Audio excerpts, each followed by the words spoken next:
Alléluia. Et quand tu passes par de telles choses, rigole seulement. Amen. Hein? Parce qu'il n'y a pas d'autre solution. Tu rigoles. Alors, voici un détail que j'aimerais donner sur Hébreux 12, verset 14. La Bible dit ceci: recherchez la paix avec tous et la sanctification, sans laquelle personne ne verra le Seigneur. Il y a une chose. Personne ne verra le Seigneur sans la sanctification, mais il est possible de voir le Seigneur en n'étant pas en paix avec tout le monde. Recherchez la paix avec tous et la sanctification sans lesquelles personne ne verra le Seigneur. C'est ce qui est écrit. On dit quoi? Il s'agit de quoi? Est-ce qu'il s'agit de la paix avec tous? Frère, il faut bien interpréter la Bible, sinon tu auras des problèmes pour rien et des fois des problèmes de culpabilité. Dans la vie, tu auras des ennemis subis, c'est-à-dire des gens qui ne t'aiment pas. Tu fais tout pour être en paix avec eux, ils ont décidé de ne pas t'aimer. Tu iras au ciel malgré eux. Alléluia. Sinon, Jésus n'allait pas ressusciter. Il avait aussi des ennemis, les pharisiens. Même les gens qui l'ont crucifié étaient ses ennemis. Mais malgré ça, Jésus est ressuscité, il était enlevé. Alléluia. Vous devez savoir que ce qui conditionne notre salut, voir Dieu, c'est la sainteté. Ce n'est pas être en paix avec tous. Mais en paix avec tous, il faut faire l'effort, autant que tu peux, d'être en paix avec tous. C'est-à-dire, je fais l'effort, je viens vers toi, je m'humilie, je te demande pardon et tout. Mais si malgré ça, la personne a décidé de ne pas t'aimer, mon frère, continue ta route, va au ciel. Amen. Parce que des fois, lorsqu'on sait que tu es en recherche de la sanctification et du ciel, il y a des gens qui viendront te culpabiliser pour te dire, tu vois, tant que nous avons un problème, Dieu te ferme le ciel. Non, non, non, non, non, tu peux être un jaloux, Dieu va m'exaucer. Je peux te demander pardon, tu refuses de me pardonner, Dieu va m'exaucer. Je fais tout pour être en paix avec toi, toi tu ne veux pas, Dieu va m'exaucer. Alléluia.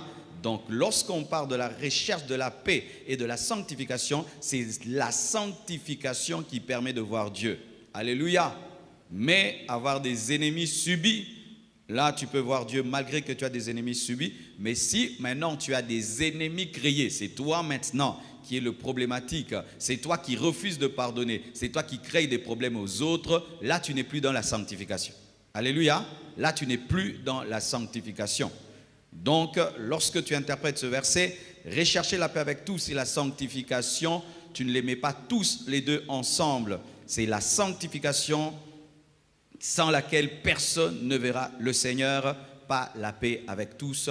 La paix avec tous a toujours été imparfaite. Nous ne serons jamais en paix parfaite avec les hommes. Impossible. Même Jésus-Christ lui-même avait des ennemis. Paul avait des ennemis. David avait des ennemis, tout le monde en a, mais il faut avoir des ennemis subis, une précision. Galates 1, verset 1 à 17, nous révèle que Paul avait été mis à part dès le sein de sa mère, par Dieu. Quelque chose qui arrivait dans l'Ancien Testament. Ça, c'est souvent dans l'Ancien Testament qu'on dit ça, que j'étais mis à part dès le sein de ma mère par Dieu. Mais nous voyons que Paul, dans la Nouvelle Alliance, le dit qu'il a été mis à part dès le sein de sa mère. Et quand on dit mis à part, c'est sanctifié. Sanctifié, c'est mis à part. Donc Paul dit qu'il était mis à part, sanctifié dès le sein de sa mère. Mais il n'était pas encore né. Et donc, si nous mettons la sanctification que dans le domaine de n'est pas péché, alors ça ne touche pas Paul, parce que là, quelqu'un qui n'est pas né, on ne peut pas dire qu'il a péché ou n'a pas péché, c'est seulement être mis à part. Alléluia. Donc, la sanctification, ce n'est pas toujours et d'abord le fait de ne pas pécher, mais c'est le fait d'être mis à part pour Dieu. Et lui, dans le plan de Dieu, dans la préscience de Dieu, Dieu avait déjà choisi Paul comme étant un apôtre, un serviteur de Dieu, et l'avait mis à part, choisi. Alléluia. Et il confirme cela dans Romains 1, verset 1. Donc, quand ça revient deux fois, ce n'est pas un hasard. Dans Romains 1, verset 1, Paul dit, Paul, serviteur de Jésus-Christ, appelé à être apôtre, mis à part pour annoncer l'évangile de Dieu. Il a été mis à part avant sa naissance, et quand il est né, il a cru, il est encore été mis à part. La mise à part avant sa naissance s'est manifestée quand lui-même a accepté. C'est-à-dire que même si Dieu t'a mis à part avant ta naissance, si quand tu nais, tu refuses, cela ne va pas s'accomplir. Parce que nous ne prêchons pas ce qu'on appelle dans certaines écoles théologiques la double prédestination. C'est-à-dire quoi? Que tu le veuilles ou pas, tu dois être sauvé. Que tu le veuilles ou pas, tu finiras au ciel. Que tu le veuilles ou pas, toi, Dieu t'a choisi, tu finiras en enfer. Non, sinon Dieu devient méchant. Dieu nous a tous prédestinés en Christ à être sauvés, mais nous devons croire pour vivre cette prédestination. Il y a la part de l'homme, la foi. Et si tu refuses, il y a ta part, le libre arbitre. Moi, je crois en la doctrine de la prédestination qui reconnaît ceci, le libre arbitre de l'homme, où l'homme peut choisir un plan ou le refuser. Alléluia. Sinon, pourquoi prêcher l'évangile? Pourquoi insister pour que les gens croient? Si un homme doit croire, il croira alors. Dormons, ceux qui doivent être sauvés se convertiront, arrêtons d'exhorter, arrêtons d'intercéder. Non, frères et sœurs, et ça a été un grand débat entre les grands prédicateurs dans le temps du réveil, mais pour ma part, je crois en la responsabilité de l'homme dans son salut, je crois en la responsabilité de l'homme dans sa sanctification, même si Dieu te choisit. Amen.